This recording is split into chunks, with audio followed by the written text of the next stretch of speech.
Okay. Jessica says we're going to go ahead and move on with our meeting.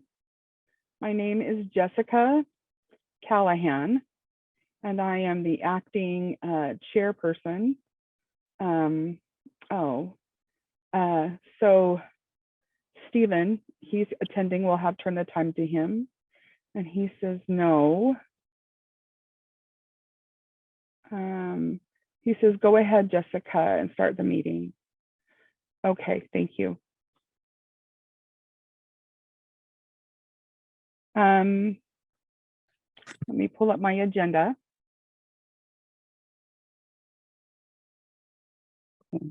I want to remind you all that we are recording this meeting, and we will post the meeting to an open forum so that we can follow the Utah state law and keep an open forum in public meetings. We will have some time to have visitors speak, but we want to visit our visitors, or excuse me, welcome our visitors today. We will be having some time for visitors to be able to raise their hand and pose questions to the board. And we ask that all of you will go ahead and mute yourself and your cameras. That way we can have less confusion, less people to record during the recording. So we're going to turn our time to the visitors and to pose questions and comments. Well, the board members, if they have questions or want to announce something to the open public that we need to be aware of, please let us know. The time is yours to do so.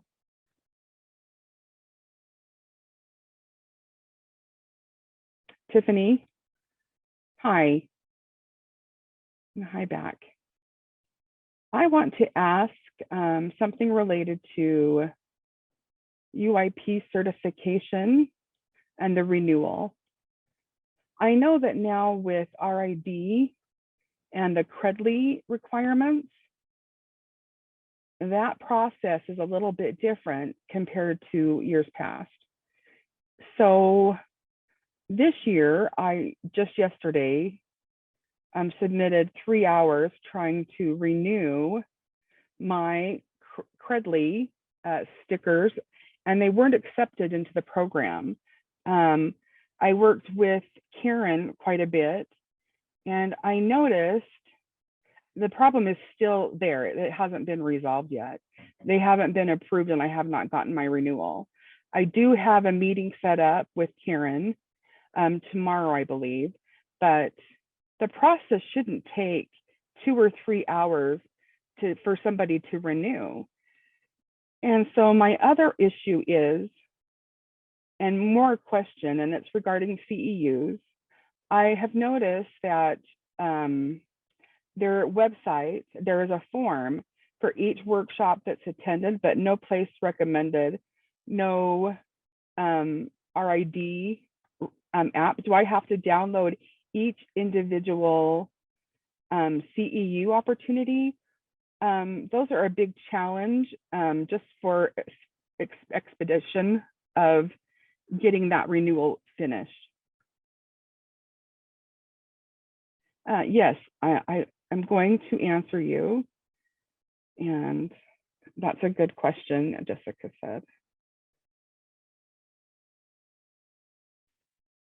Okay, this is Jess. Thank you for your question. I don't think you're the only one who's frustrated with CREDLI.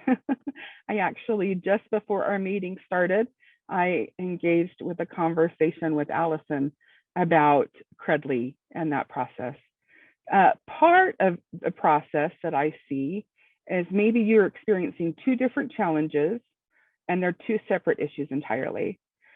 CREDLI is an RID process.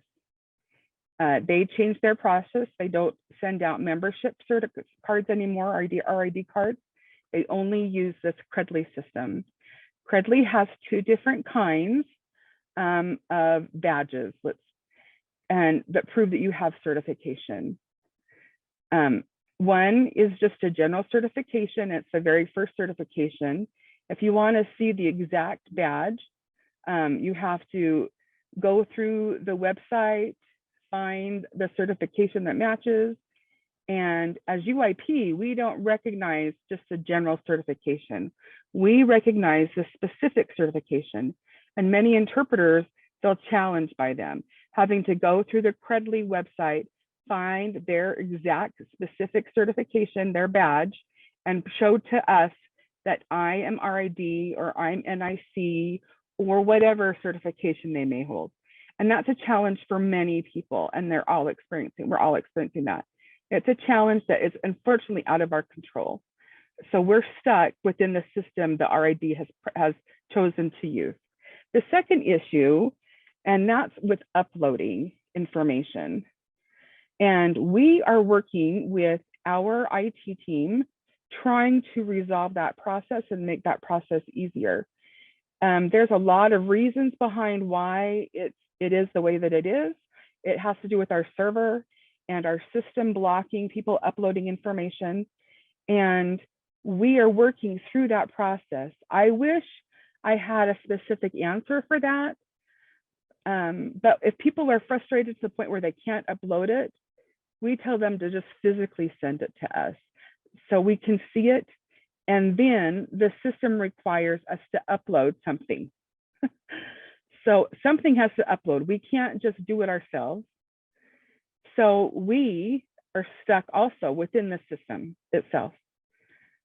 So for that upload process, and I don't have a really good answer as far as a resolution is concerned. So for you personally, I think you should contact Karen, as you have, and Jason, and they will try and make it as easy as possible for you. Most interpreters are not experienced, and you've had this experience yourself. So when it does happen, it's a big challenge. Tiffany's saying, yes, I understand. I did communicate with Karen. I called Jason in addition to that, send them both my verification letter from RID, plus I sent them my Credly badge, but they said that they weren't able to help me. They couldn't change the account, but I should just go ahead and pay. So I'm essentially stuck. I can't go ahead and pay because I'm not allowed to. So I'm just kind of spinning in circles. Karen saying, let me interject.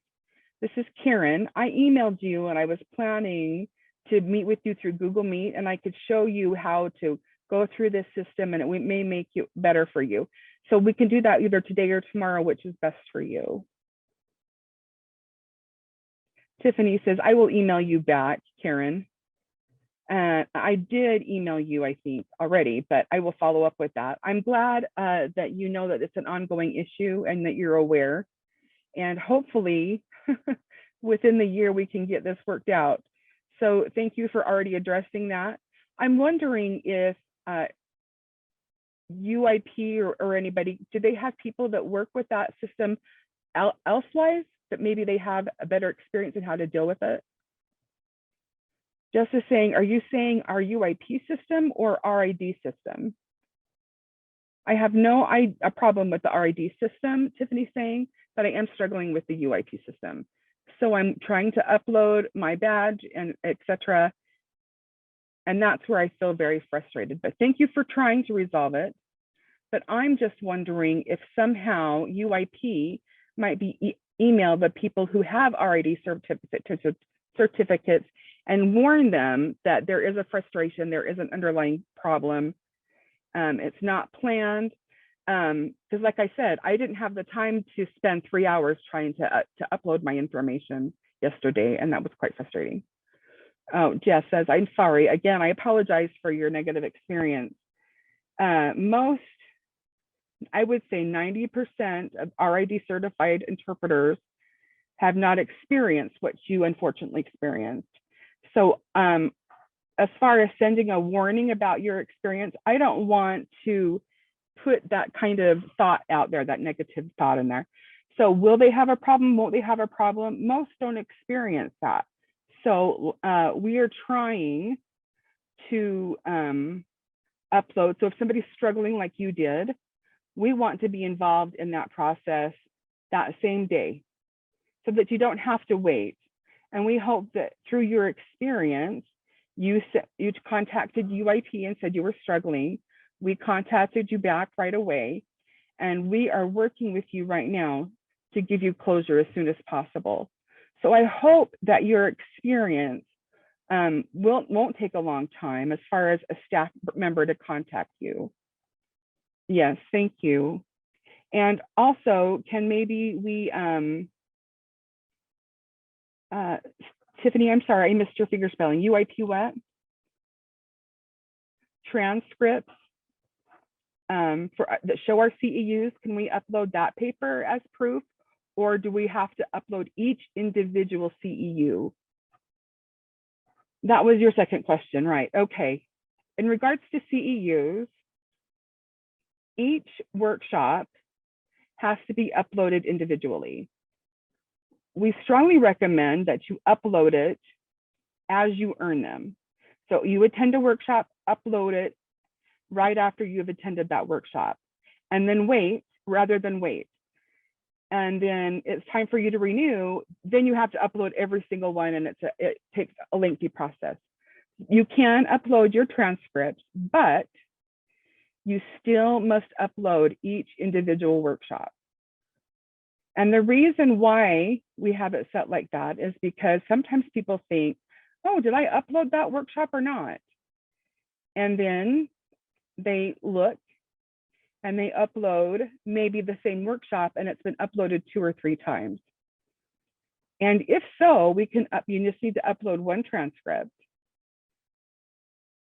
We don't have visibility within every workshop to see who signed up for what workshop.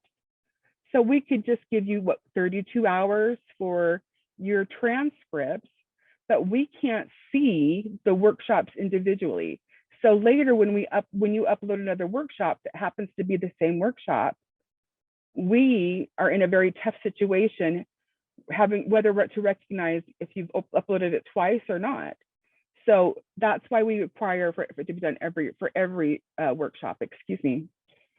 You can upload transcripts for proof, but in conjunction with the individual workshops, the credentials for each workshop in addition to that. Does that make sense?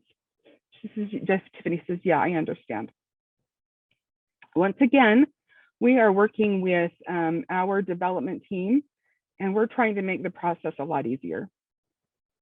When, hopefully that'll be done soon. Yeah, Jess says, me too. I am in the same situation that you are. I have to follow the same rules, so I understand.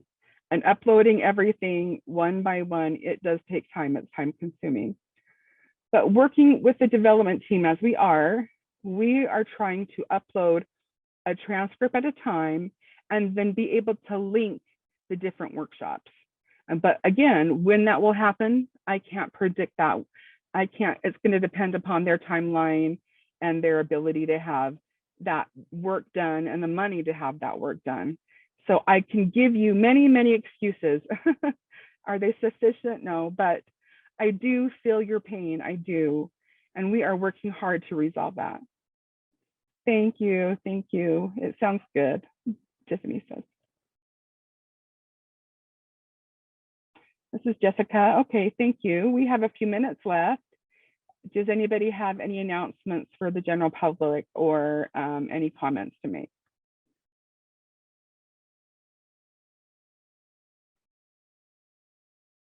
Jessica says, any announcements from board members about things that are needed in the deaf community, awareness of things that are happening in the community, things that people need to know about?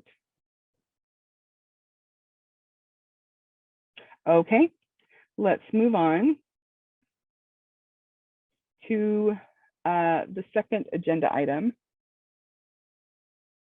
Let's turn the time over to Jen and Jess talking about testing updates. This is Jason. Can everybody see me okay? Jessica's saying just so-so. Okay. All right. It's better than nothing, I guess. Um,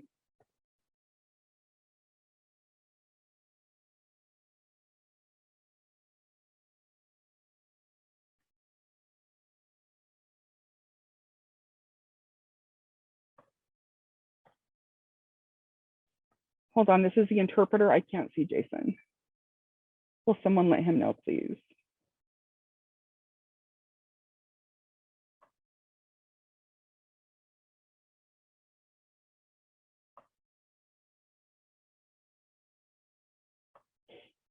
Okay. Thank you.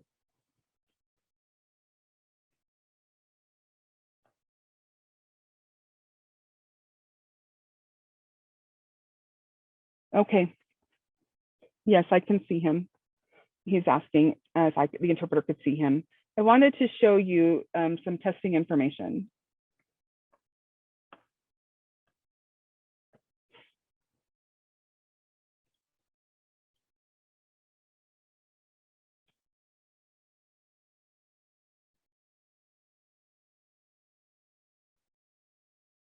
So here we have the novice exam.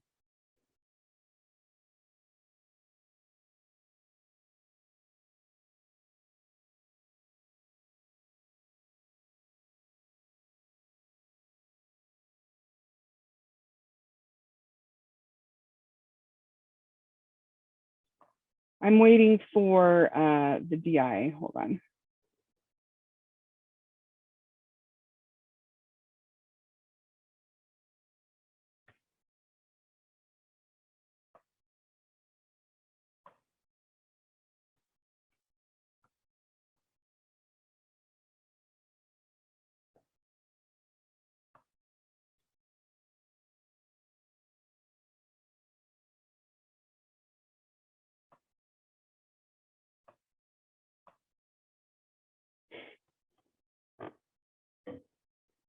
Okay.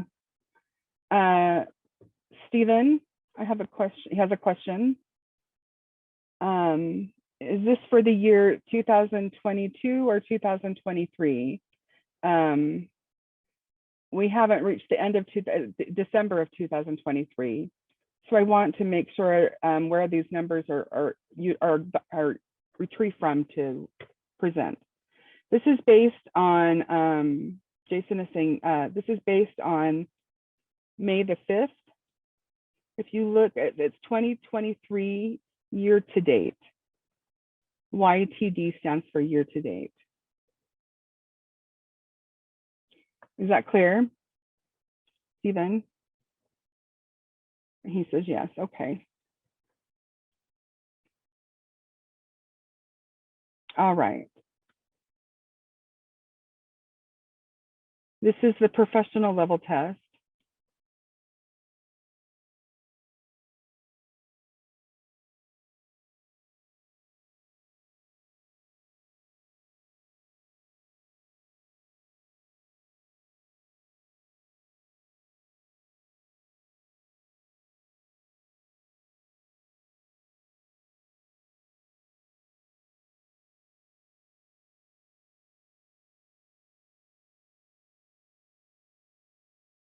Okay.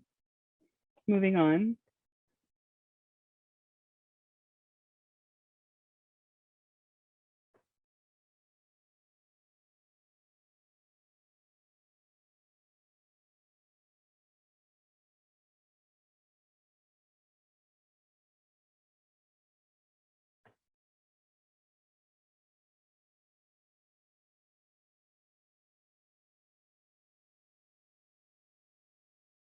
Okay. Now the UCDI.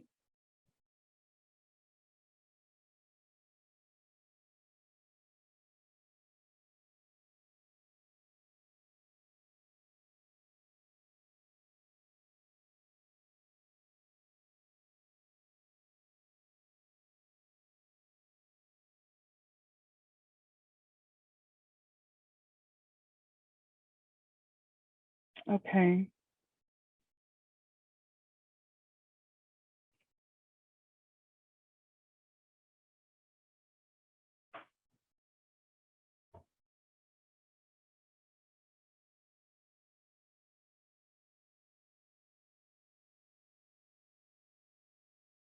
and the knowledge exam.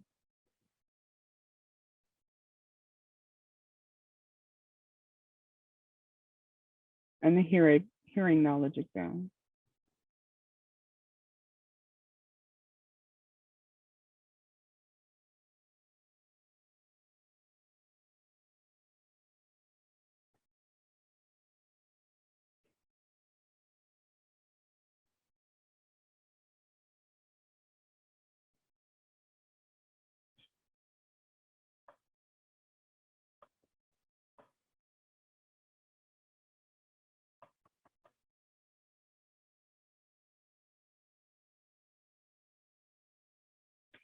This is the interpreter. If somebody has comments or questions, I only can see 6 people on my screen at a time. Will somebody let me know?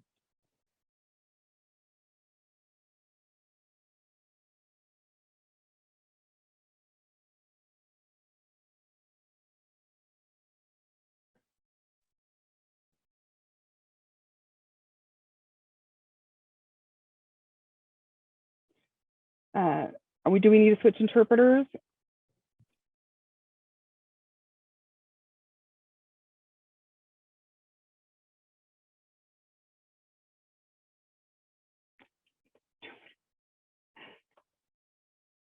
Are you ready, Mary? Oh, yes, I'm sorry. Okay. Yes, I'm ready. Sorry. Will you wave so people will know to pin you? Thank you.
Jason, this is Jessica. I'm wondering if you can expand, give us a little bit more information. The board has asked the Utah Interpreter Program. We've made some questions about the testing. Certification for the state is something that we've really taken a close look at. We're trying to make sure that, you know, things are going well. And one thing that we've noticed is that the RID number, or I'm sorry, the numbers are low. And it's because we have more testing that needs to be completed. So that's something that we'll have. And that number will be a larger number when that's completed. So Jason, one thing I noticed is that it feels like with a CDI, like, I guess we're trying to get more people to take the training and do those things and that they need to take the testing. What are we doing for that, Jason? Jason's saying, well, I am seeing that we don't have enough training currently for the CDIs, but it's really not my position to be able to comment about that. So maybe I'm curious what the board has to say about that. And Jessica is saying, well, people on the board have, I'm sure they've approached you as well. So we will talk about that. So Jess, do you want to make any comment about that to add to this part of the agenda? Jess says, sure. I think that's a discussion that we had about 3 months ago. There was percentages that seemed to dip a little bit, and it still was the pass rate for the performance exam. And we're not quite sure why. It could be a various numerous reasons. It could be we have because of the COVID and part of that education of what's happened there. People are training getting training during COVID, and then things changed with COVID.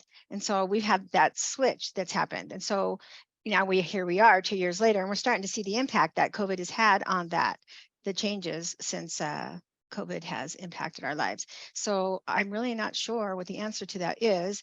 It very well could be that perhaps maybe it's the same people are taking the test multiple times. And that's something that we see in the UCDI. And for the past percentages, that's something that we're seeing a great impact on. And it could be one person or two person who keeps taking the test and they just haven't passed and haven't passed again. And then, so that obviously impacts the percentages greatly, because it depends on how many people are taking that test and various things, go with that number. So what we're seeing from over time, it's really interesting to take note. The UIP has basically, if you want to call it cleaning up, and in doing so, we have found some numbers from way back when, maybe I'd like to say maybe 1997 to 2000. And we have found the pass rate for the testing is almost exactly the same for the pass rate. And I mean, generally 80%, or I'm sorry, what was the percentage, Jess? I'm sorry, 80. So around, 25%, 25 to 30% in that range. And that's something that I, took notice of. It was very interesting to me because not much has really changed from the past. I mean, in the past 25 years, that pass rate is pretty much still the same. And maybe, we just saw those numbers. Jason, do you have anything that you want to add to that, or Jennifer? Oh, or Jessica, I'm sorry. I think that the best thing to do, Jessica's saying, is to ask Jen.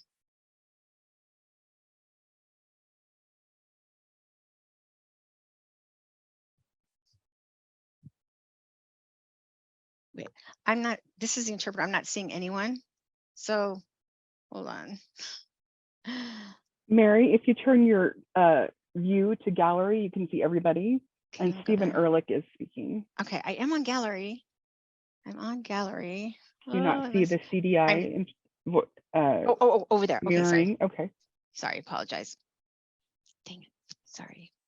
Oh, I missed all that. I apologize. You're going to have to ask her to repeat herself or something. Or Jess said, let me really quickly summarize. Okay. This is what I think. From Stephen Ehrlich, I'm going to go ahead and summarize what Stephen Ehrlich had to say. And this is Jess speaking.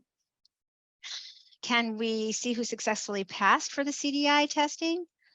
And would be able to know who is passing that test and who is working inside the community? The answer to that is yes. We finally have we have it posted on our Facebook page.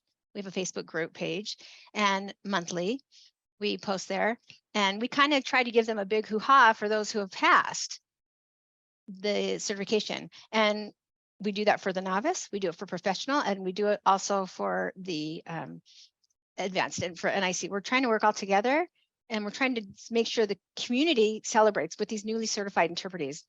We're trying to make sure we all work together with that. And just as saying, is that applicable to the deaf and blind as well? Stephen, let's see, Stephen, you have a question? And Stephen's responding, I don't have a Facebook page, so that's not something I would use. So how would I know? And I know I'm not the only one. I know that there's other members who are not on Facebook. And Jess is saying,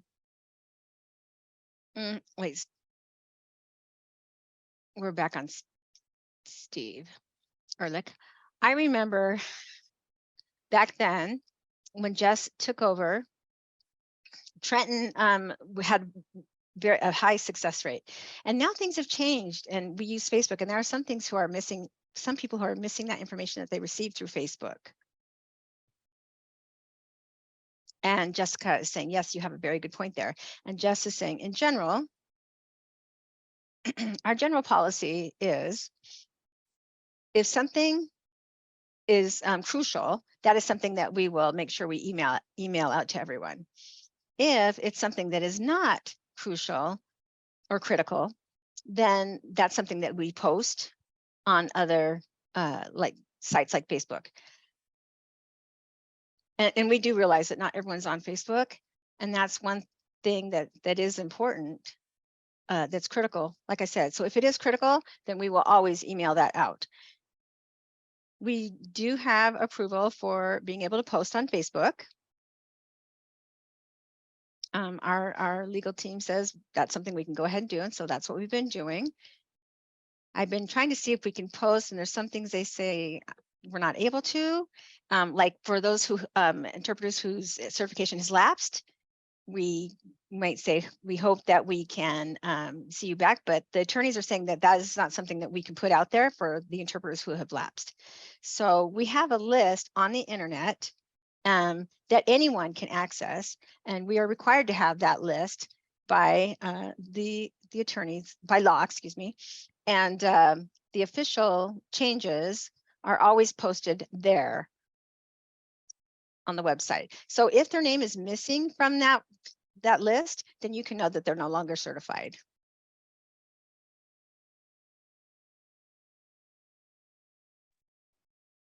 And Mary, I think it's time for us to switch. okay. Thanks.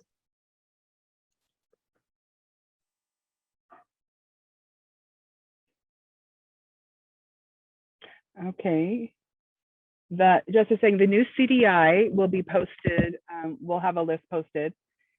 And in addition, we will also have a nice announcement shown on Facebook of our official, but our official announcement of the CDI there too. And Stephen is saying that that's the problem, is I can't access that information. I don't have access to Facebook, so therefore it's not, the standard isn't the same for people that are deafblind like myself and others. And just is saying, if you want to have a copy of our current list, then we can work with the Blind Center and make sure that you have a copy of and access to that information. Stephen.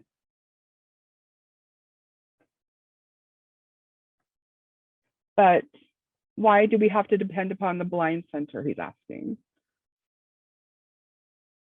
Well, because the two of us, you know, we have time in this meeting, and this conversation really is between the two of us. But in the new policy that we have to follow, if the two of us may be able to discuss this off-site, I think that's a better use of our time here instead of taking up the council's time.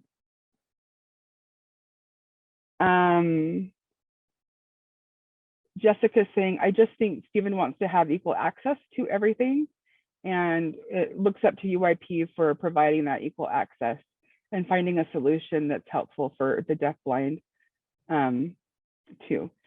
Jen, I'm going to turn the time to Jen Harvey. And Jen says, wait a minute.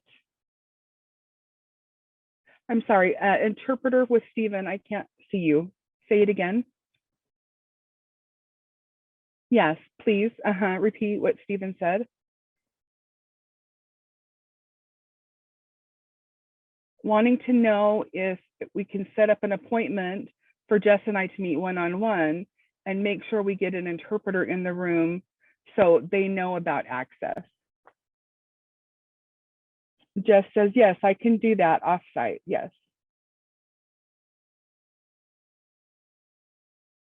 Okay, Jess, thank you, Jessica says. And yeah, Jen, go ahead. Two things.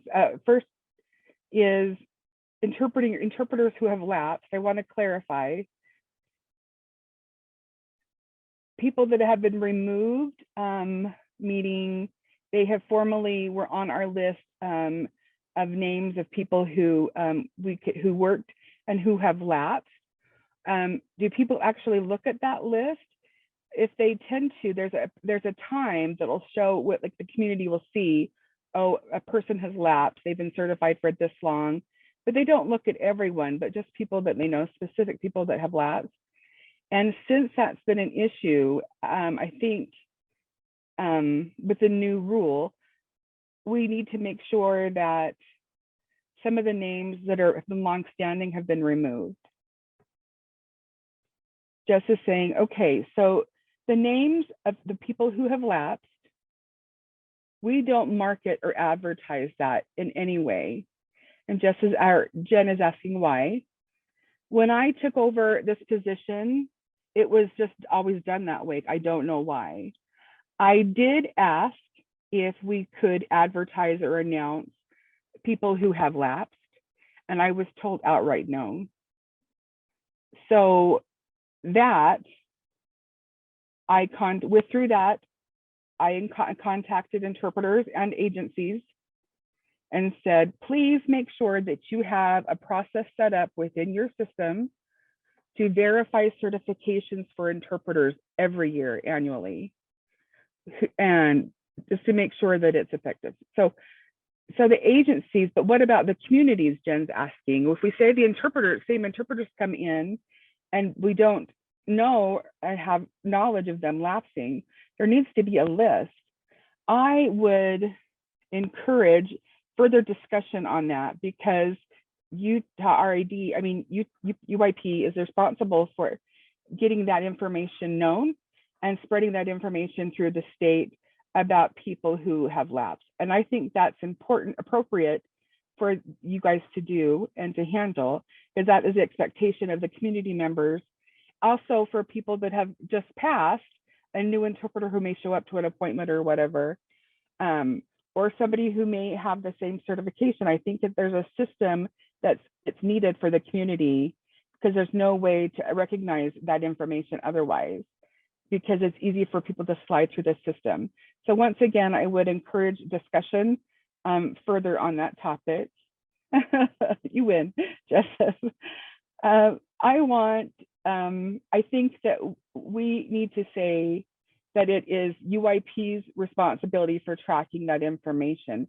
And so because they do, it is our responsibility to inform the community, publish that information. So I strongly feel that way. So I think the board members, maybe it's up to us to discuss where we can find other agencies, how they tend to monitor that information. I'm sorry, Jen, you're doing a finger spelling and I'm missing the finger spelling. DOPL? Okay, professional licensing. Okay, thank you. The state agency for professional licensing. They oversee a lot of licenses, and they have a certain process that if a license were lapsed, then what would they do if that were the case? And so maybe we need to contact a person through that organization and make sure that's within the state agency to have a similar process in our hands to do the same and share that information. Jessica is saying, I agree. And I'm glad that you brought that up, because maybe the board, as your job, need to influence that type of process or protocol. And so we need to have this discussion to get approval from whoever, and we need to propose it in a professional way. Jen says, I don't know if we could add this item for our next agenda. Yes, Jessica says, yes, I was about to comment on that. So once more, let's kind of put this on hold to talk about more in our next quarter. And there's switch an interpreter for Stephen. Jen is saying, and also at the same time, we can discuss Stephen's concerns in that same time, how to approach people who have just passed or people who have lapsed, but each has an important place. And I think some information should be discussed, and we can maybe cover both topics in that same time period. Because if they allow us to have that discussion, it's better for us to have both discussions at the same time. But thank you to the board for continuing that conversation. I appreciate it.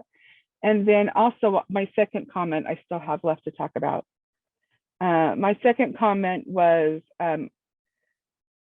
wait a minute.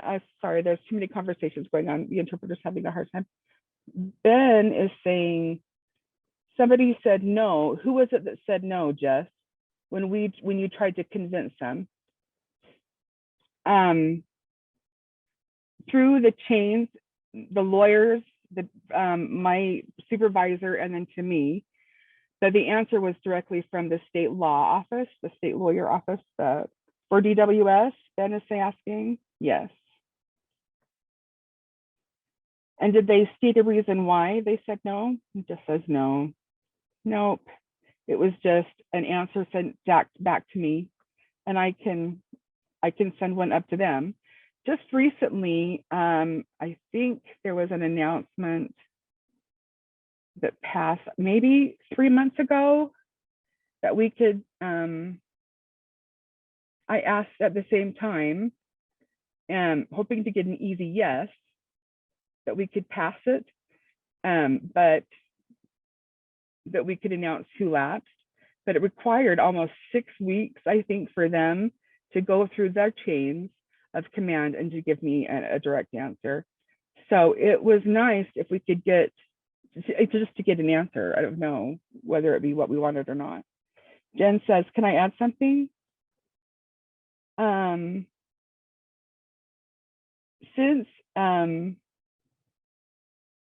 worked with Utah RID for a long time, and there's been many published information about where we should look, what websites we should utilize for that information. But there is no way for us to put temporary information. It's more of a fixed solution. But they did say that they would add a place where we might be able to submit that or whatever. And then it was put on hold, and then people have transitioned, jobs have changed, and I think it's been forgotten. So I think it's important to get back to that topic, because if we don't pursue it any longer, we won't serve that function. And I think it's an important function for UIP. In the past, it used to be printed all the time, and that has been missing for quite a while. Jessica says it's still like we're reliant, excuse me, in connection to UIP, the interpreter accounts. If you lapse, then quickly be able to show that in the directory. But unfortunately, not a lot of people know about that and are able to, and know to use it. I don't think it's a very user-friendly system, especially for low vision people. And the directory is there, but we need to get a final word so that we can publicize that more and help the community access that information better. Jess says, I have my last thought. Okay, I want to clarify a situation we're talking about, and it's been about 25 years and nothing's really moved on it. If you look back and see the statistics in comparison, they've been flat for 25 years, or are they just about the same when you look back for 20 years? Jen's saying, good question. I need to clarify that. I just happened to find some paperwork from the past, and that paperwork was showing the pass rate. I didn't research it. I didn't analyze it through all the years. It was just, we had just discussed numbers, and I just wanted to share that information, and that's all. And Jen says, I wanted to clarify that because maybe it hasn't been stable, but for 25 years before training program was set up, and it's influenced the interpreter's decisions and also money, and the pass rate has influenced all of those decisions, and people having to renew at a higher rate, like novices. So is it a struggle with people moving from novice to professional, or is it based upon just after interpreters started to be trained? So I feel like it's probably been a little bit of a loop, and then it might been going down. but I'm not sure of that. But there's several reasons why that may happen. I was just feeling like that for the last 25 years, I think that both ends, if you look in the middle, you might see a curve. Jess says, yes, it could be. That's very possible. Jessica is saying, we know it's your burden to gauge that information, but sorry. This is Teresa. Hold on 1 minute. I'm sorry, Jessica. Do you mind repeating yourself? I missed your comment. Sorry. Jessica says, in the past, with the directors, Mitch Jensen and with Trenton, both were mentioning that the goal for testing was to have a pass rate of approximately 25% for each level of certification. So it seems like the goal that was set a long time ago has never changed, and that has been the ongoing. Just is saying, I want to clarify something. I don't have a goal as far as a pass rate is concerned. I want to make sure that I'm very, very clear about that. I want to satisfy our standard in passing. Who is not satisfactory and hasn't met the standard, then they should not pass. Whether that be 60% or 20%, who knows? It doesn't matter to me. My goal is those who have the ability to meet the standard will pass. Okay, and Jessica's saying, great, great, great, I'm glad. I'm not nonchalant about it, but I don't have a specific number or goal in mind. Jessica's saying, okay, I'm glad you mentioned that. Jen, you were saying? I was saying that I wasn't there, but I would be surprised that a goal was mentioned because it tends to be just a standard. And I don't know, I really don't really care for that word goal, I guess the term. Jessica's saying it's more like you don't want to be below a number. And now if you have below a number, it's a reason for concern. But if you're above that number, it's great. Being below the number, then we really had to look and research what was wrong with the system, what was wrong with the test itself, where are there gaps. And I'm sorry that I didn't explain that. I didn't want to skew it and make it more confusing, but we had a benchmark that we were watching, making sure that we were above or not above and not below that benchmark. Okay. As for questions, I think we've run out of time. We have already been in session for 1 hour. So let's go ahead with agenda number 3. We just created a committee for looking at the PPO, the Policies and Procedures Manual, PPM, excuse me. And so we have in place a new addition, new edits to wording, creating, if we can create a document that is more fitting. And currently, the issue that we have at hand is a report. Does anybody have anything to report to us? And Ben is saying, yeah, I'll try and make it short. My focus has been finding and identifying members to join my committee. I have chosen 3 people and asked them, and they've accepted with me and Jess, so it would be 5 of us all together. Our goal is to have a proposal to the ICB at the end of the year of 2023. And we will start in July approximately, making those observations, getting together, holding meetings, reviewing the process, getting feedback, documenting it, collecting information, and making a proposal by the end of the year. That's the plan. Okay. Okay, let's go back to our meeting. How often are you meeting? Excuse me. We're meeting at the end of July. that's when everybody was available. And then we'll set up a meeting schedule from there. One person is only available until August or September.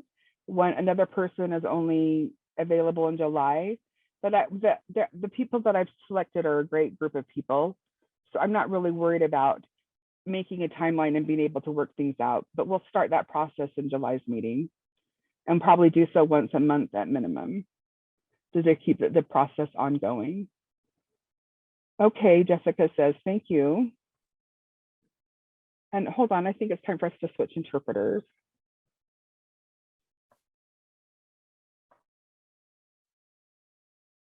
Okay, so we don't have any more questions from the board about this at this time?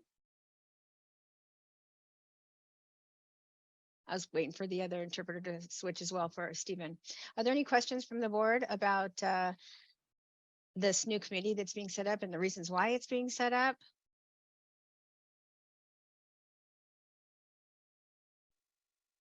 Jess is saying, okay, well, we're going to go ahead and proceed. And Ben says that makes it easy. Thank you. Jess says, thank you. Okay, as for number 4, we have some temporary and student permits for the deaf interpreters, and that's something that we're gonna that's gonna be presented by Jess. Is there anything you want to bring up? So Jess is now saying, now currently we have temporary permits in the process and we have student permits that we're processing for hearing interpreters. I do not have the same thing for deaf interpreters in place. It's important to note that to be able to have a student permit for deaf interpreters, the ITP is not in place for having training for that, for the deaf interpreters. And so we have several programs that are out there, out in the county or the community for deaf interpreters. And if there is a deaf interpreter who is able to go and take those classes and participate in the program, that's not something that we are able to do. We can't give a student permit for deaf interpreters. And that is a challenge, and that's something that I want to make sure that we have in place so that that's something that they can have practice with. And that way we can make sure that they're following the rules. So, you know how we have, they have to take the written portion first, and we have to have something from the teachers. There's various qualifications that they must have that are required, and there's things that we need to know for those permits.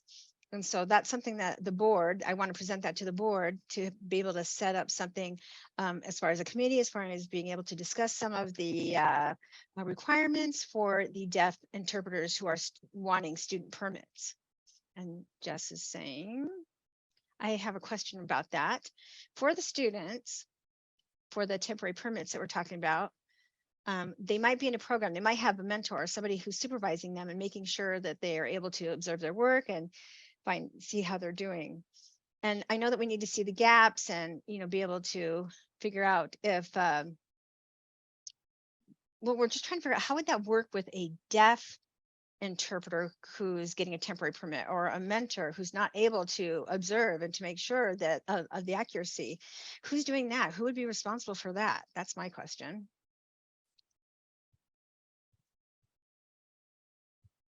Oh, Jen, did you have something to say? This is Jen.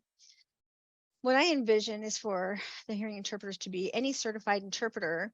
Deaf interpreters, I would think, would be the same. They would be required to have a deaf interpreter mentor them as a deaf team. And I think that's something that would be effective.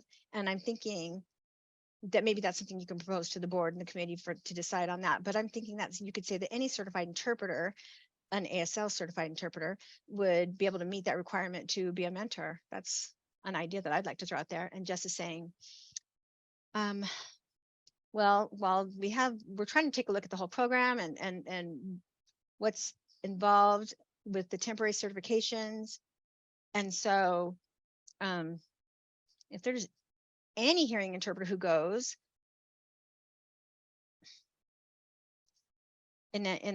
for perhaps in that moment, perhaps in a meeting, for an appointment, what have you, and watching, observing, Jen, how do you respond to that?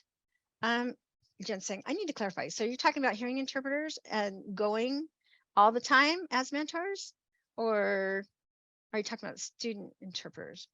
Correct me if I'm wrong, but the student interpreters with their licenses or permits, they're still in training.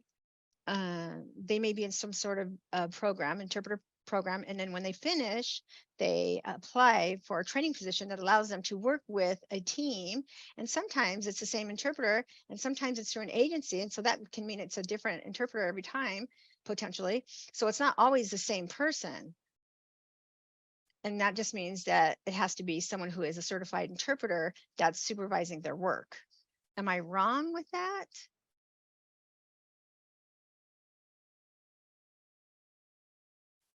Ben? Ben is saying, in my experience, owning an agency, we do have student permits and we do have different interpreters who are with them. The interpreter, we know who those interpreters are, so we know who's going to mentor them, and we make sure that they're qualified, and we have high expectations for that. That's something that we try to use the same interpreters as much as possible to keep the consistency purposes. But you're right, but it's not always possible at the same time. And Jen is saying, well, can only imagine it would be basically the same way, same process for deaf interpreters, but I just wanted to be able to clarify and kind of get your opinion on that. And just as saying, right now our student permits, that's something they have to pass the knowledge exam. Oh, wait, we got more people. Okay. So they need to finish that knowledge portion. So we know that they have a base knowledge of interpreting. This is, and one recommendation that I would make for the deaf knowledge exam, maybe make that second. And so how can we know if they're ready to enter, the actual training program, that they have that base knowledge for training? I'm just throwing this out there because that's part of our testing process, right? It's flip-flopped for the deaf interpreters as opposed to the hearing interpreters. So they do the performance test. The deaf interpreters do the performance first. Deaf interpreters do the performance first, and hearing interpreters do the knowledge. So for hearing interpreters, or for students, they get a temporary student permit, and they're going to have to pass the knowledge. But when it comes to the deaf interpreters, students, and I'm just saying that's something as a group. That's not something we have to decide here. I know that we're not ready for that, but I just think that maybe we can, put that out there for a small group to discuss, and then maybe bring it back to the board and see what your recommendations are to us.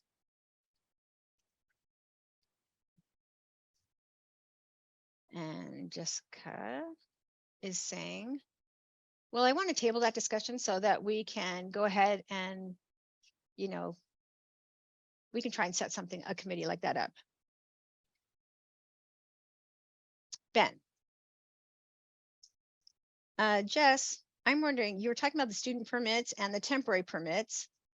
Are they the same thing, or are they two different types of permits?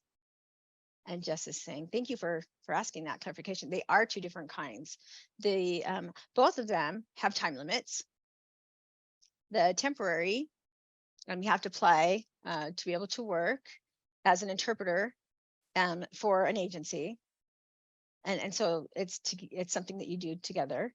And as for the student permits, that's not something that requires employing like supported services. Oh, I'm not sure, Jess. I think I didn't voice that very well. Sorry. And Stephen Ehrlich's interpreter saying, can you please say that last part again? And Jess is saying, so student permits are not required for employee sponsor. They don't require a sponsor. However, the temporary permits, they do require an employer sponsor to sponsor them.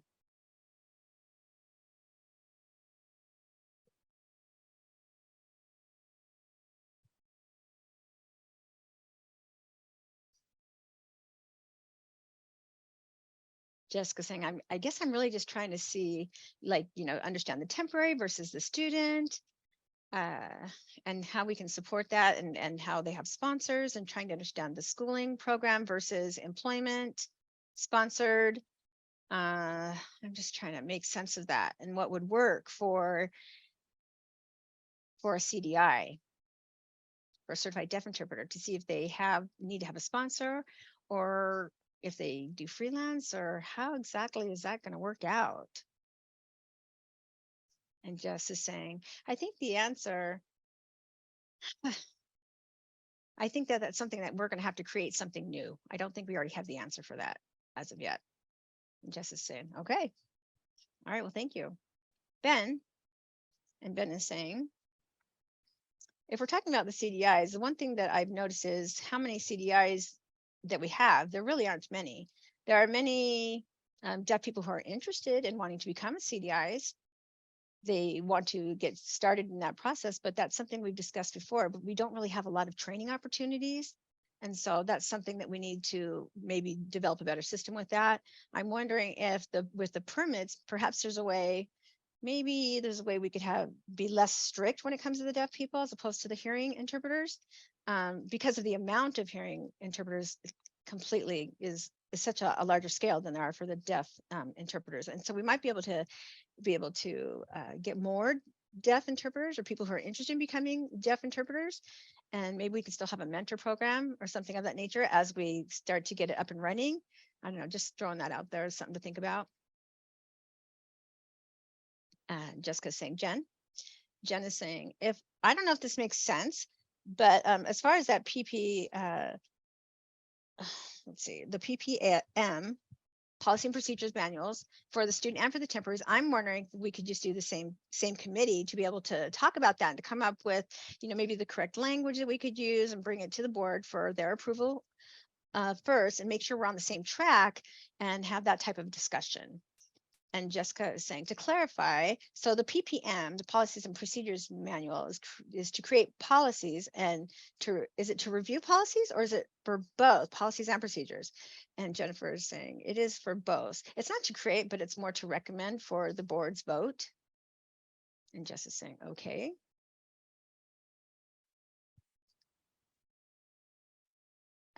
Jennifer is asking, do we need to make a formal motion for that, for the board to do that? Is that something that we need to do?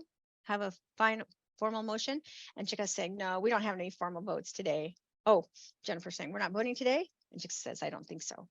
We don't have enough to vote for today. Okay, Jessica's saying, I think that we're all in agreement with both, trying to create, review, and propose a policy changes, and I think that we're going to go ahead and do that. And Jess is saying, I think that we can say, Ben, would you add the deaf student permits to that for us? Take that to the task. And Ben says, okay. Hi, this is Allison. Can I make a comment? Jessica saying, yes, Allison, go ahead. Yeah, I can't figure out how to turn my camera on my phone, so sorry about that. I run an ITP, so I am very interested in this. I've had a lot of deaf individuals come and ask me about CDI training. So if there is going to be a committee, I would like to be involved in that. I think it would be a great opportunity. I think there are only a couple of ITPs in the state. Correct me if I'm wrong, but if we are developing a process in training CDIs, I think it would be great to have those of us that have ITPs involved in that.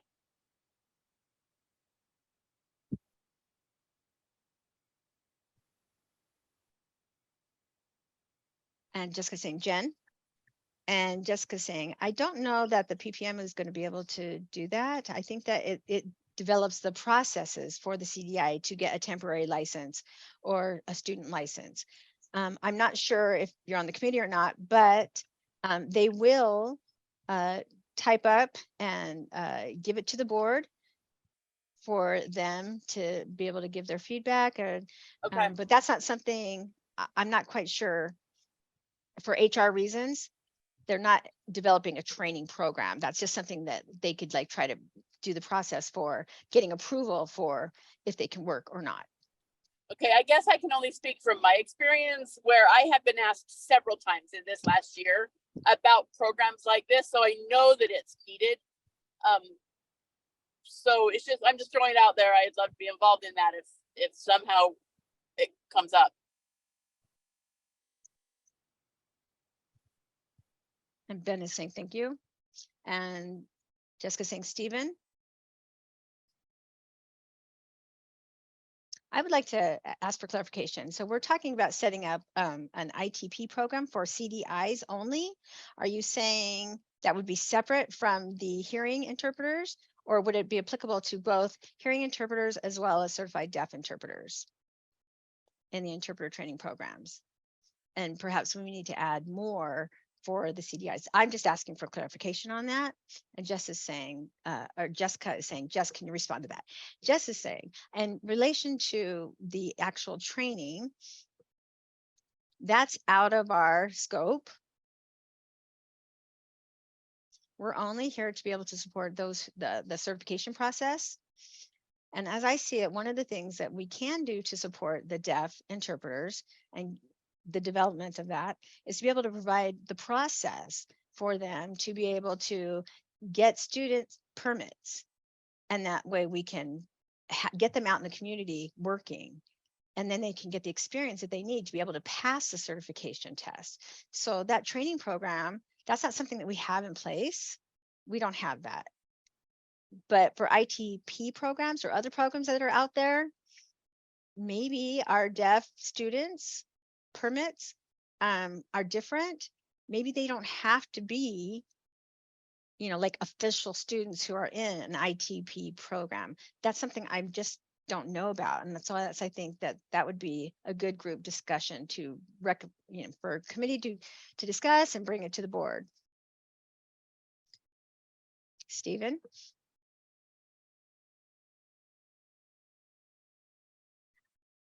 The reason why I asked that question is because suppose I said it, there's an ITP program for the hearing students, but an ITP for the certified deaf interpreters. I'm wondering why. I know it's not in the budget, right? And there's no way for that, but I would like to recommend that the interpreter training programs set up both for hearing interpreters as well as deaf interpreters. And then we could have more mentors for training. And then we would have more certified deaf interpreters to go out into the field to gain that experience.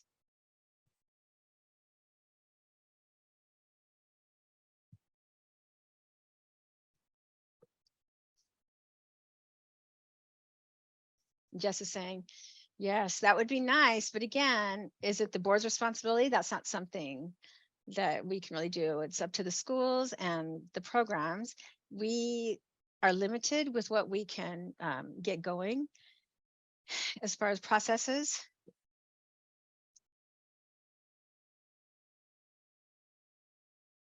For temporary certification and for testing that we already have, that's something that we pay a lot of attention to, but the ITP programs are really out of our scope.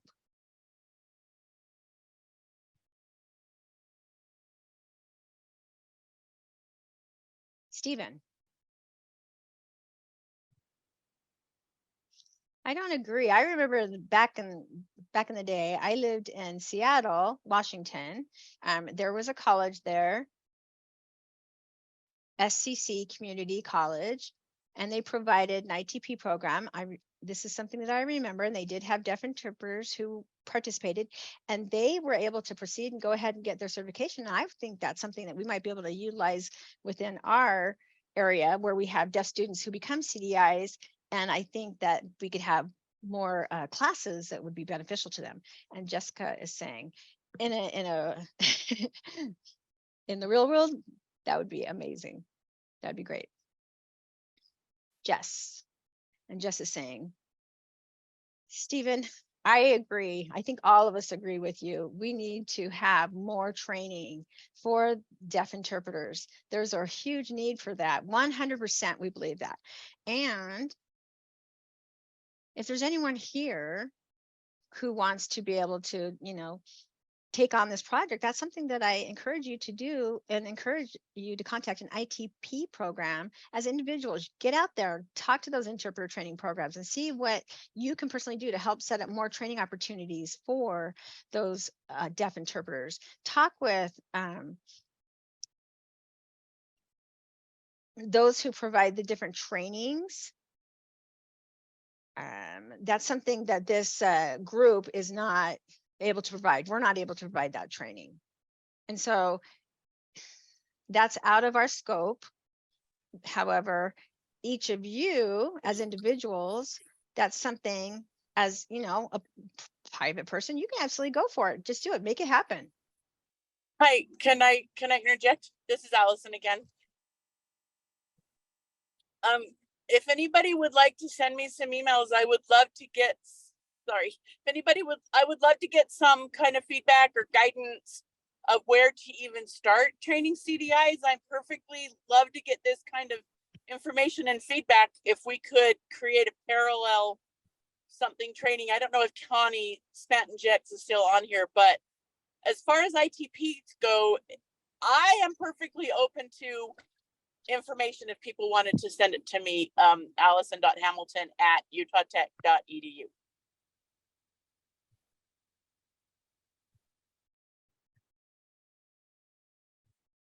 This is the interpreter. It's time for us to switch.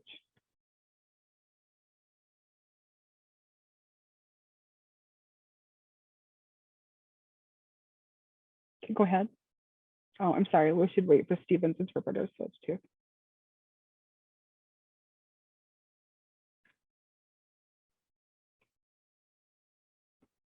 Okay, they're ready. Go ahead. This is Jessica. Who is speaking now? I'm sorry through that transition. Who is anybody waiting to have a moment? Okay, I was watching the switch. Thank you for the feedback and thank you for your time today. We have one more item that's on our agenda. However, and this issue has already been resolved, so we really don't need to, focus on this, and we will be able to close our discussion on this topic. Are there any other items that you want to put on the agenda for a future meeting? Jess, if I can, I would like to add more to a previous topic that we already discussed, that was the testing. I wanted to give the board a little bit of an update on some other issues in regards to testing. First of all, we have started to provide rater training on a regular basis again. And for a while, there was a lot of transitions that happened within UIP, and think that was put on hold. But now we are holding those trainings. We provide training for them that are newly hired, and also for the raters that have already been working.